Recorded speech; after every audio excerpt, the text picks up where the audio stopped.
Hello, and welcome to Nintendo Obscura, where we take a look into hidden gems, ROM hacks, and the abstract of the 8-bit library.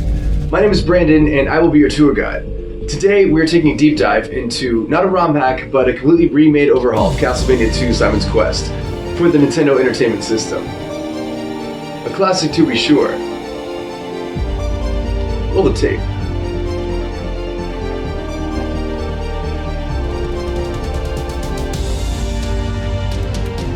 Today, we are taking a glimpse into the completely overhauled, fan-made remake, Castlevania 2 Simon's Quest Re-Bitten.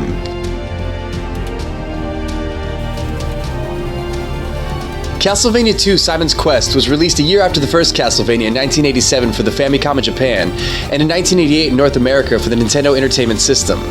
It's especially unique because it departs from the original Castlevania's linear stage-based approach and implements an open-world concept, with inspiration credited to the Maze of Gallius. This time around, you return as the series protag Simon Belmont, set some years after the events of the first game, to return to the world of Transylvania to dispatch a curse laced upon him by Dracula. Yet instead of being confined to Dracula's castle, you get to explore the surrounding world, visiting villages, mansions, open terrains, and of course dungeons. This game also implements RPG elements where you can upgrade your whip, buy sub-weapons, collect crystals that unlock areas, and collect clues from interacting with different townsfolk. There are many puzzles and hidden areas to find as you make your journey. The original game was infamous as having a bad translation during its North American localization, with many of the clues being nonsensical or misleading. A lot of very specific things you have to do to discover hidden areas that the game would simply not direct you to do in any specific way, like leaning against a wall with a certain item for a few seconds to unlock a new path, and random things of that nature. With these hiccups, this hindered the North American version of the game significantly. Without a guide, it was damn near unplayable. Since then, there have been many patches via ROM hacks to smooth out the game's confusing direction and make the flow more congruent, one of which was Castlevania 2 retranslation that improved the dialogue and so on. However, recently, for the first time, there's been a complete remade overhaul of the game.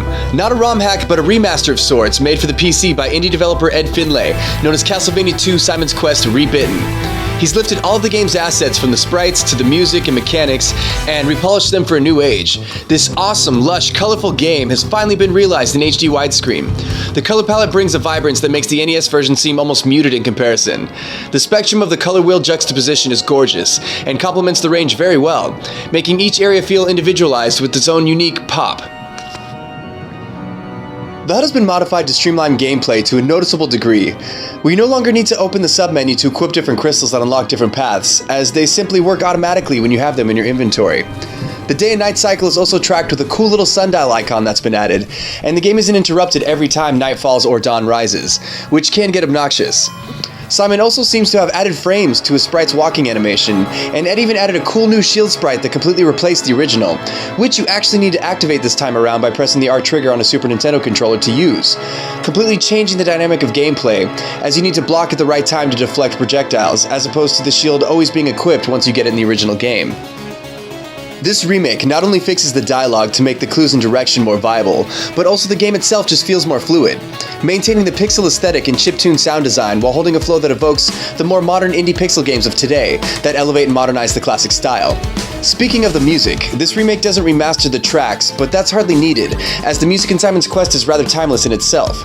This game was actually the first to introduce the song that represents the series as a whole, the timeless Bloody Tears, as well as several other tracks made just for this game, like Dwelling of Doom, Within These Castle Walls, The Silence of Daylight, Monster Dance, and A Requiem. So many classic chiptune standards that to this day hold up in my opinion.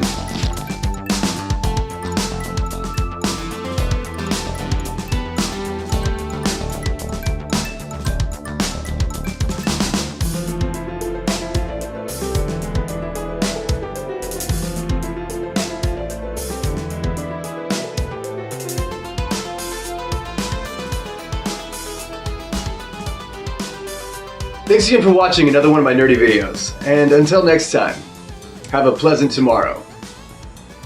Or today, and tomorrow.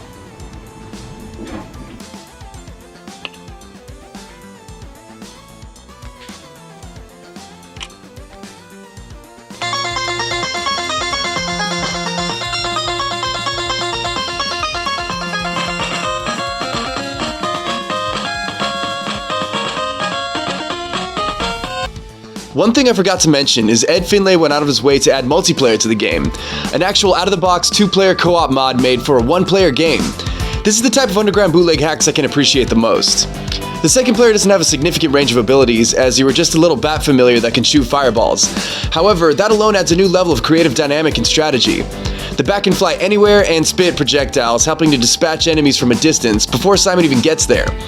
One caveat is that the bat is incredibly vulnerable and often will die in one hit. However, player 2 can summon and unsummon on a whim, and with proper skill avoid incoming damage utilizing their use incrementally.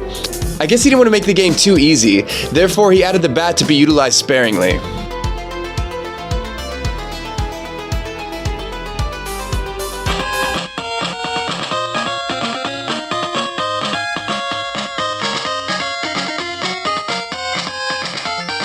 Last to mention, for this playthrough I've been using the RetroFlag Super Famicom USB controller, as recommended by the developer Ed Findlay.